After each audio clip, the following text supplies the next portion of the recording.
Arsenal leo atapigwa mpaka achakae. Timu kubwa zote duniani huwa hazianguki mara mbili. Inaweza sifa ya kuwa timu kubwa inaweza ikateleza mara moja. Haiwezi ikawa mara mbili, haiwezi ikawa mara tatu na mfululizo. Hakijawahi kutokea kitu kama hicho. Kutakuwa kuna mechi ya wazi kwa sababu Madrid hana option tofauti na kushambulia na kufunga magoli mengi kwenye mchezo wa leo. Na kwa sababu Arsenal alipata ushindi kwenye mchezo wa kwanza wa mabao 3 kwa 0 katika hali ya kawaida tu.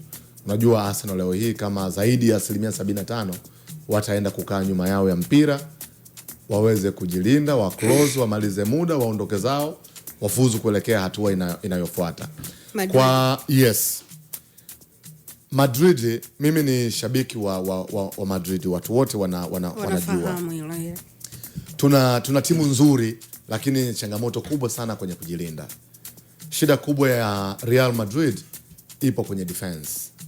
Huko ndiko ambako timu imekuwa ikikonsili magoli mengi sana, na ndio maana hata mechi zote mbili ambazo tumecheza dhidi ya Barcelona wametufunga magoli mengi. Ni kwa sababu Barcelona wana washambuliaji wazuri, at the same time sisi tuna ukuta mbovu.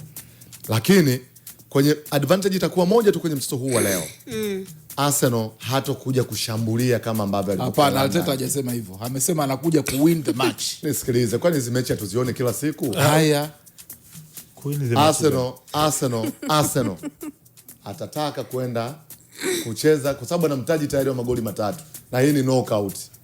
Na hiyo ndio disadvantage ambayo leo hii inaenda kuwagharimu pale.